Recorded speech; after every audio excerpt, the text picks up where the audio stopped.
How many pieces of yourself have you had to set on fire just to keep your family warm? We are taught that loyalty to blood is a virtue, but what they don't tell you is that sometimes loyalty to them is a total betrayal of yourself. Cutting contact isn't a sudden choice. It's the final breath of someone who has been drowning for years while everyone else on the shore pretended not to see the waves. To the outside world, you look ungrateful or impulsive, but they weren't there for the decades of silence, the ignored boundaries, and the subtle ways your spirit was slowly worn down. You didn't leave because you stopped loving them. You left because you finally started loving yourself, more than the version of you they forced you to play.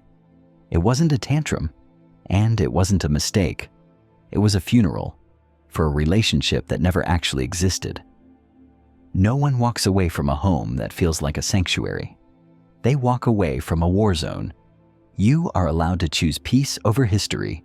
You are allowed to stop walking back into the fire just because they call it home. Choosing yourself isn't a betrayal. It is the only way you were ever going to survive.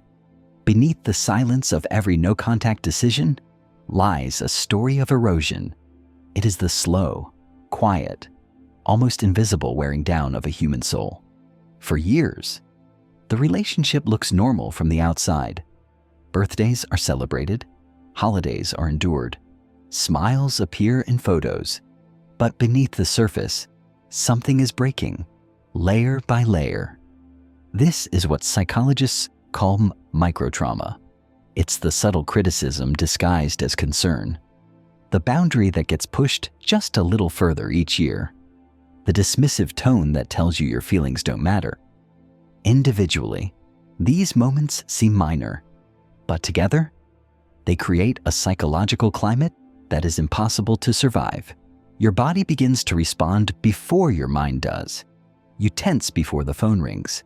You rehearse conversations for days before a family gathering.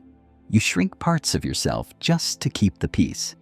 Estrangement doesn't happen because someone suddenly stops caring.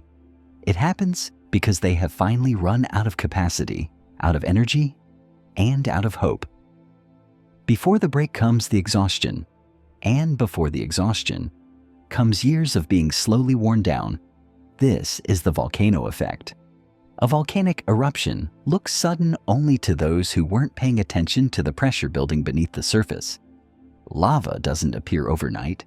It forms silently over decades. The mountain holds it in until it can't. To the parent, it feels like you cut them off because of one argument. But to the adult child, it is the final trigger in a long chain of ignored pain. The break looks sudden only because the suffering was silent. For many, estrangement isn't about leaving the family. It's about escaping the role you were forced to play.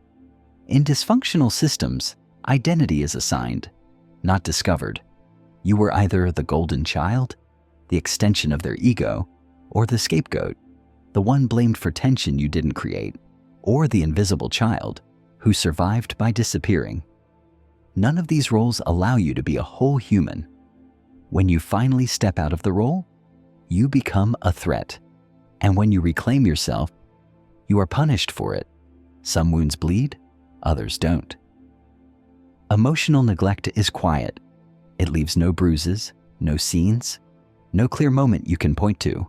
Instead, it is defined by what never happened, the comfort that wasn't offered, the protection that never came, the curiosity about your inner world that no one showed. Growing up without that connection teaches you that your feelings are either too much or not worth noticing. This is the empty well. You keep going back, hoping just once to draw water, hoping this time they'll listen, but every visit ends the same: a dry bucket and a hollow chest. Most people don't leave because of what their parents did. They leave because of what their parents could never give.